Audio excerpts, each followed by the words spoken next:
మూలాధార చక్రం close అయిందనడానికి indications ఏంటంటే మన చెమటలో కంపు వాసన వస్తుంది, నోటిలో నుంచి వాసన వస్తుంది, బ్యాడ్ స్మెల్ వస్తుంది, చంకల్లో నుంచి వాసన వస్తుంది, మనం వేసుకున్న బట్టల్లో నుంచి వాసన వస్తుంది, యూరిన్ పోసుకుంటే బ్యాడ్ స్మెల్ వస్తుంది, లాట్రిన్ పోతే బ్యాడ్ స్మెల్ వస్తుంది, మన బట్టల్లో నుంచి గలీజు వాసన వస్తుంది, పక్కన ఎవరన్నా కూర్చుంటే అబ్బా ఇంత అని. కాబట్టి మన ముక్కు చీదిన అసహ్యంగా వస్తుంది.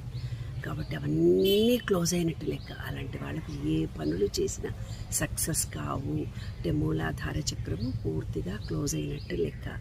అదే బ్యాడ్ స్మెల్ మన శరీరంలో పార్ట్ నుంచి కొంతమంది నోట్లో వచ్చిందంటారు, కొంతమంది చెమటలు పట్టే చంకలు, తర్వాత మెడ అని బ్యాడ్ స్మెల్ వస్తుంది. ఇప్పటిదాకా పనిచేసి వచ్చాను.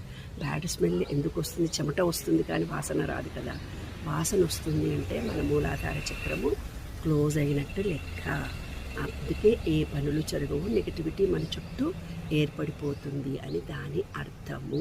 మూలాధార చక్రం క్లోజ్ అయినప్పుడు ఇండికేషన్స్ చెప్పాను కదా. విశ్వ నియమాల్లో ఒకటి, మన మూలాధారం అంటే భూమి, మనలో ఉండేది మూలాధార చక్రము, విశ్వంలో ఉండే భూమి. ఆ చక్రం క్లోజ్ అయినప్పుడే మనకేం పనులు జరగవు. ల్యాండ్ అమ్ముడుపోతూ చెప్పాను కదా ఇందాక, అలాంటివన్నీ జరుగుతాయి. కాబట్టి దాన్ని ఓపెన్ చేసుకోవాలి. Okay friends.